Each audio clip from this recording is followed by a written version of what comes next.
there's a 13 billion planned spending for COVID response. Tama po? Tama po. Meron po.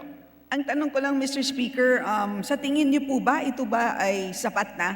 Considering that under Bayanihan 1, we spent about 51.6 billion pesos, and under Bayanihan 2, there is another 30.5 billion pesos authorized for COVID health response. In other words po, Mr. Speaker, para sa 2020 alone, total spending on the COVID health response is about 82 billion. So para sa 12 months ng 2020 or 10 months ng 2020 na nagkaroon tayo ng COVID. So napakaliit naman po ng 13 billion na pinaplano po for 2021 compared to the 82 billion in 2020. So ano pong nangyari doon? Sa tingin niyo ba ay sapat na ang 13 billion? Mr. Speaker, distinguished colleague, hindi po sapat. Actually, may kulang po tayong 10.42 billion at kung pwede sana madagdag to because this is for the full requirements for the procurement of COVID-19 vaccines to cover the 20 million of population in accordance with the directives of His Excellency President Duterte. So, ang sagot po, kulang pa po. Kailangan po natin ng 10.42 billion pesos. Mr. Speaker, distinguished colleague. Mention niyo po, Mr. Speaker, ang bakuna, and you set aside 2.5 billion pesos for vaccines. Pero po, ayon po sa, if we use a unit cost of 600 plus per vaccine, ang lumalabas po, 3.9 million Filipinos lamang ang pwedeng bakunahan sa halagang 2.5 billion pesos. So ang tanong ulit is hindi po ba napakaliit ng target number of Filipinos na mababakunahan? And number two, ayon sa isang July report, kailangan 2 doses. Pero parang ang nakabudget lang dito is for 1 dose. So again po, parang napakaliit ng inyong pinaplanong gastos para sa bakuna. At yan naman ay inaasahan natin na permanent solution sa pagkalat ng COVID. Mr. Speaker, distinguished colleague, yung directive po ng Presidente sa Department of Health ay for 20 million Filipinos. So if we compute yung cost ng bakuna, ng vaccine at 610 pesos per individual, to cover 20 million, kailangan po natin ng 12,919,741. And dito po ang kailangan kung susundin po natin yung directive ng Presidente to give vaccine to 20 million Filipinos. Mr. Speaker, distinguished colleague. Mr. Speaker, nakakapagtaka. Ano nangyari? Alam naman po natin na ang 2021 budget ay isang COVID budget.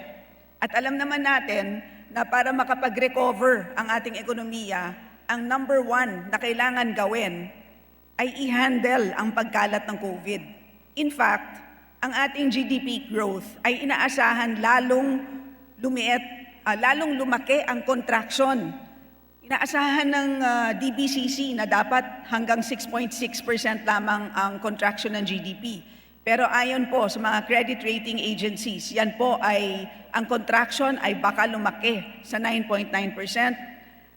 At ang pangunahing dahilan na sinasite po nila ay ang ating failure to control the COVID situation. Yun po ang sinasabi ng mga credit rating agencies. So paano nangyari na nakaligtaan natin na mag-budget po ng sapat na amount para sa COVID? Mr. Speaker, distinguished colleague, nung ginagawa po yung budget ng Department of Health, hindi pa po lumabas yung pronouncement ng Presidente. Kaya po yung sinubmit ng Department of Health, ang proposal nila ay nasa 2.5. Pero nung nilabas po ni President Duterte yung kanyang desire to have 20 million Filipinos, doon po nagkaroon ng diferensya. Siyempre, tataas rin po yung cost. At base po sa computation, 20 million times the cost of vaccine per Filipino, kailangan pa po ng 12 billion pesos, Mr. Speaker, distinguished colleague. At if we can recall, backtrack lang po konti, when the budget call was made, wala pa po eh. So, hindi naman po nakita natin na nung ginagawa yung budget call at that time, at wala pang declaration ng Presidente, hindi pa po na-compute talaga. And we appreciate yung concern raised by the Honorable Quimbo na kailangan po, we agree. We agree that we have to recompute. We agree that we have to come up with the amount to cover the directive of the President to have 20 million Filipinos vaccinated. Mr. Speaker, distinguished colleague. Tama po, Mr. Speaker. I agree with our good sponsor. Kailangan po natin mag-re-estimate ng tamang budget para sa COVID. So, ang siguro dapat isama din natin apart from vaccines would be sufficient budget for data management. So ngayon po ba, magkano po ba ang nakalaan para sa any new strategies to improve data collection, particularly na po ang accuracy levels ng data? Sana po tigilan na natin ang practice ng pagkakaroon ng distinction between fresh and late cases. Parang pong sabon naman yon, di ba? Ang fresh and late ay hindi bagay sa paglarawan ng COVID cases. Mr. Speaker, distinguished colleague, we agree. Kailangan po, kasi masyadong importante po yung data management. At na bigyan po yan ng kaukulang pansin ng Department of Health. Actually, the Department of Health proposed 679 million pesos. Pero nakakalungkot po, Mr. Speaker, distinguished colleague, ang binigay po ng DBM is 97 million. So the proposal to have that concern of data management be improved, the proposal is 679.